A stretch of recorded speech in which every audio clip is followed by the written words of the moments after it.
നമസ്കാരം. മലയാളി വാർത്ത ഇൻസൈഡിലേക്ക് സ്വാഗതം. തുർക്കിയിലെ അങ്കാറയിൽ ഈ മാസം ആദ്യം നടന്ന നാറ്റോ ഉച്ചകോടി കഴിഞ്ഞ് മടങ്ങുമ്പോൾ പുതിയ ബോയിങ് 747-8 വിമാനം തൽക്കാലത്തേക്ക് ട്രംപ് ഉപേക്ഷിച്ചു.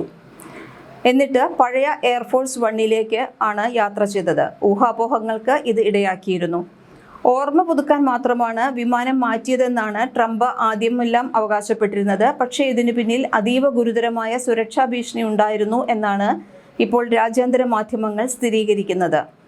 നാറ്റോ ഉച്ചകോടി കഴിഞ്ഞ് മടങ്ങുമ്പോൾ ട്രംപിനെ ലക്ഷ്യമിട്ട് ഇറാൻ പിന്തുണയുള്ള പ്രോക്സി ഗ്രൂപ്പുകൾ മിസൈൽ ആക്രമണത്തിന് പദ്ധതിയിടുന്നു എന്ന ഇന്റലിജൻസ് മുന്നറിയിപ്പാണ് ഈ അടിയന്തര തീരുമാനത്തിന് പിന്നിൽ ഉണ്ടായിരുന്നത്.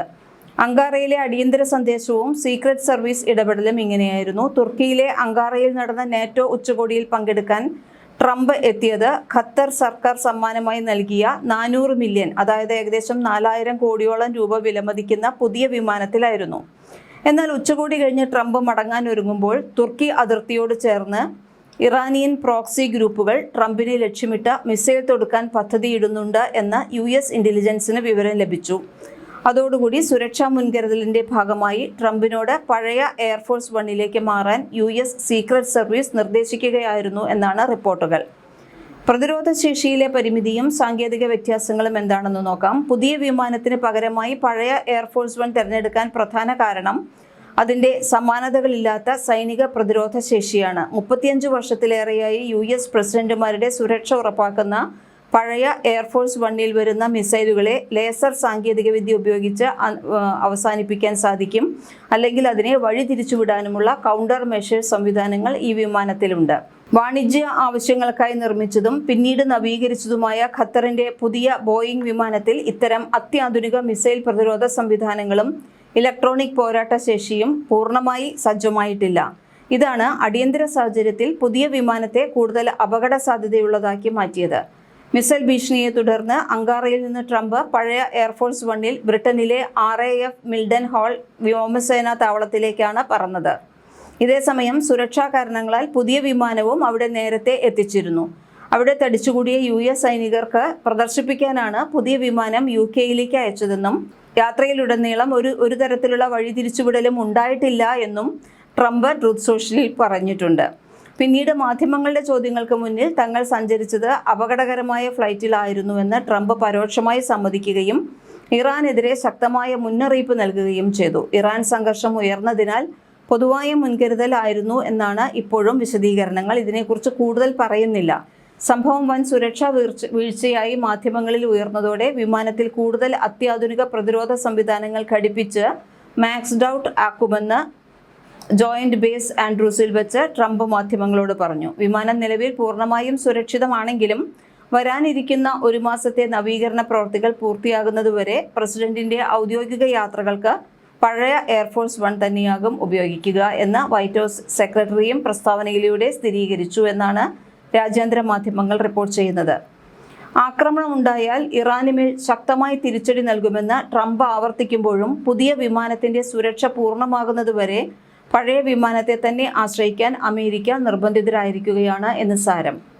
ഔദ്യോഗിക കോൾ സൈൻ ഉണ്ട് ഈ എയർഫോഴ്സ് വൺ എന്ന് പറഞ്ഞ വിമാനത്തിൽ. അമേരിക്കൻ പ്രസിഡന്റ് സഞ്ചരിക്കുന്ന US എയർഫോഴ്സ് വിമാനങ്ങൾക്ക് നൽകുന്ന ഔദ്യോഗിക കോൾ സൈനാണ് എയർഫോഴ്സ് വൺ. പ്രസിഡന്റ് ഏത് US എയർഫോഴ്സ് വിമാനത്തിലാണോ ഉള്ളത് അതിനാണ് ഈ പേര് നൽകുന്നത്. രണ്ടാം ലോക മഹായുദ്ധകാലത്ത് പ്രസിഡന്റ് ഫ്രാങ്ക്ലിൻ ഡി റൂസ്വെൽറ്റിനായി മാറ്റിയെടുത്ത വിമാനത്തിലൂടെയാണ് പ്രസിഡന്റിനായി ഇത്തരം പ്രത്യേക സൈനിക വിമാനങ്ങളുടെ ഉപയോഗം ആരംഭിക്കുന്നത്. 1953 പ്രസിഡന്റ് ഡ്വൈറ്റ് ഐസൻഹോവർ സഞ്ചരിച്ച വിമാനത്തിന്റെ ഫ്ലൈറ്റ് നമ്പറും ഒരു വാണിജ്യ വിമാനത്തിന്റെ നമ്പറും തമ്മിൽ എയർ ട്രാഫിക് കൺട്രോളിൽ ആശയക്കുഴപ്പമുണ്ടായി. അതിനെ തുടർന്നാണ് 1954 എയർഫോഴ്സ് വൺ എന്ന പേര് നിലവിൽ വന്നതും 1962 അത് ഔദ്യോഗികമാക്കിയതും. 1962 പ്രശസ്ത ഡിസൈനർ റെയ്മണ്ട് ഷ്ലോവി രൂപകൽപ്പന ചെയ്ത നീലയും വെള്ളയും ചേർന്ന വർണ്ണക്കൂട്ട് ഇന്നും ഈ വിമാനങ്ങളുടെ പ്രധാന അടയാളമായി തുടരുന്നു.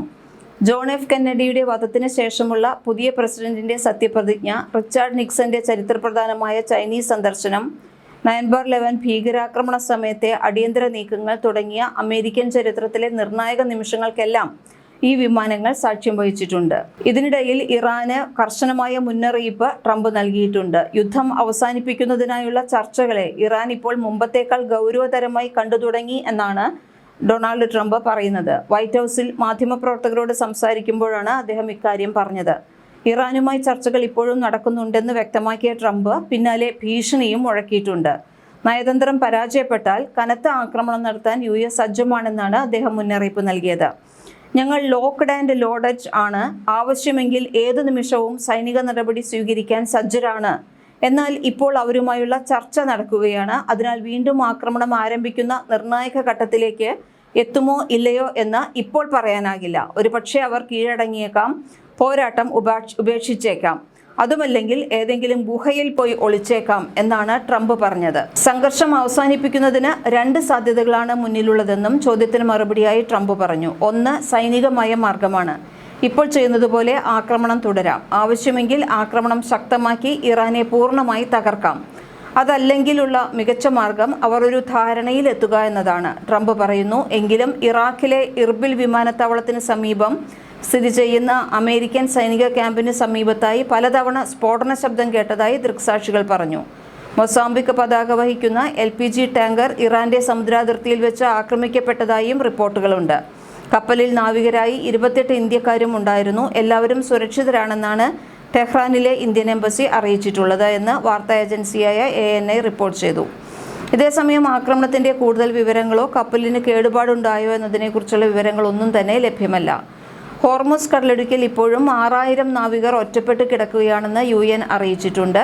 പശ്ചിമേഷ്യൻ യുദ്ധത്തിൽ പങ്കാളികളായ രാജ്യങ്ങൾ ഈ നാവികരെ രക്ഷിക്കാൻ അടിയന്തരമായി ഇടപെടണമെന്ന് UN അവകാശ സമിതിയുടെ അധ്യക്ഷൻ വോക്കർ ടുർക്ക് ആവശ്യപ്പെട്ടു. ഇവർക്ക് മരുന്ന് ഉൾപ്പെടെ അവശ്യവസ്തുക്കൾ കപ്പലിലേക്ക് എത്തിക്കണമെന്നും അദ്ദേഹം പറഞ്ഞു.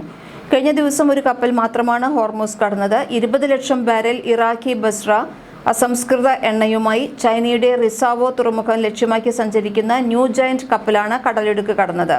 ഇതേസമയം ഇസ്രായേൽ പ്രധാനമന്ത്രി ബെഞ്ചമിൻ നെതന്യാഹു ചൊവ്വാഴ്ച വാഷിംഗ്ടണിലെത്തി US പ്രസിഡന്റ് ഡൊണാൾഡ് ട്രംപിനെ കാണും. മലയാളി വാർത്ത ഇൻസൈഡ്.